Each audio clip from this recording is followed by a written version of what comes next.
There's nothing better than potato pancakes.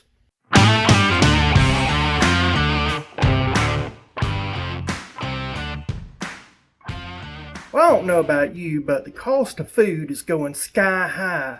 I was just in a grocery store the other day and a bunch of celery was $7. Just a year ago, it was $2, almost $3, and 4 years ago, it was under $1. I don't know about you, but my wages haven't gone up. So what we need to do is take a cue from our past, making leftovers make do for other meals. So what I'm going to do is show you how to reinvent mashed potatoes for a breakfast item. Stay tuned. What we have here is a half cup of mashed potatoes. These mashed potatoes are from last night from the fried bologna and mashed potato recipe. Now we'll add our next ingredient. 1 large egg. Now we'll mix that together. You always want to bust the yolk first before you mix stuff together. I should mention that this right here is just for me today. If I was fixing for me and Tasha, I would have done 1 whole cup of potatoes, and that 1 whole cup of potatoes still would take 1 egg. So it's 1 egg for every 1 cup or less of potatoes that you use. Now we add in our next ingredient. Now we have self-rising flour. This is 1/4 cup self-rising flour that I'm adding in. Give this a little stir. Now this right here is what I call cake batter consistency. Actually, this is about cornbread consistency. It's a little bit thicker than cake batter. So now I'm going to thin this down just a little bit with milk. Now what you're trying to do is thin it down to pancake batter consistency, and I'll show you that in a minute. And the amount of milk will depend on how dry conditions are outside, what the weather's like. There's a whole host of conditions, so we'll go from there. Okay, there's about 6 teaspoons of milk that I used this time, but if you overdo it, you can always add a little bit more flour and get it back together. Again, you should really learn how the basics of cooking, and then that way you don't need a recipe. A recipe should just be a guideline. It should not be a how-to. So this is how you tell if it's ready or not. Run your spoon through it, and after about 3 seconds, if you can barely see that line I made through it, it's good. Another way you can tell is drop it, and then if it almost immediately goes back in with just a little bit of ridge left or whatever, you're good.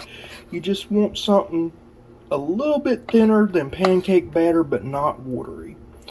Now we'll spoon this out into a hot pan that's got a little bit of oil in it. Here's a little pro tip. If you'll take a pat of butter and melt it together with a little bit of oil, the butter won't burn as easily. And I like cooking with butter with this. So my scooper for this is 1/4 cup.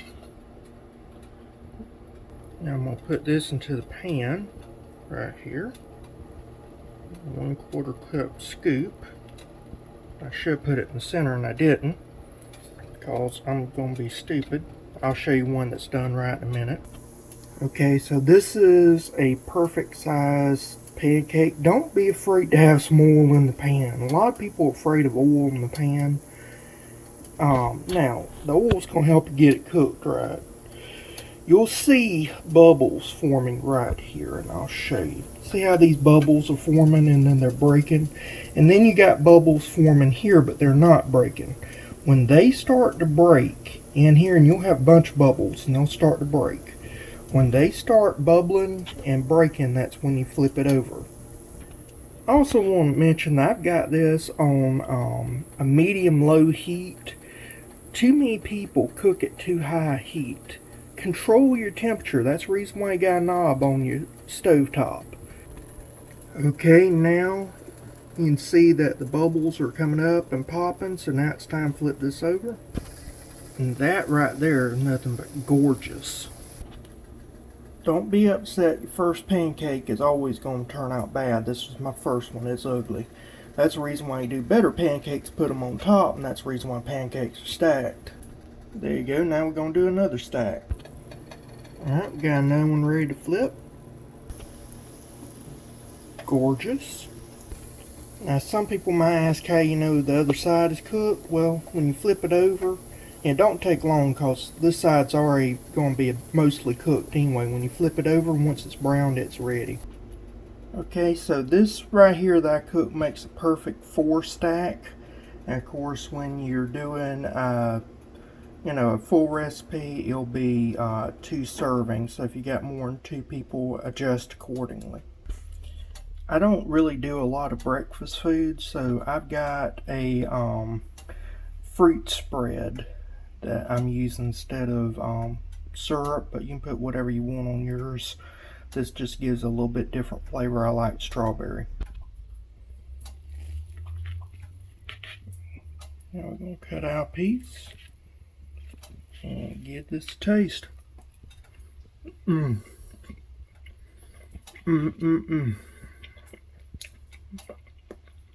My God, this is good. It's way softer than a normal pancake because of potatoes. And because you didn't put sugar in there, you didn't put the vanilla, all the stuff that you normally put in a regular pancake, you got something that has a different texture, a different flavor. It just brings something new to the party. And it also helps get rid of a leftover that normally be thrown away. Anytime you throw away food, think you're throwing away money. But if you like this video, give it a thumbs up. If you hadn't subscribed by now and you're watching to the end, why haven't you? Go ahead and subscribe. Hit that notification bell, and I'll see you again next time. Bye.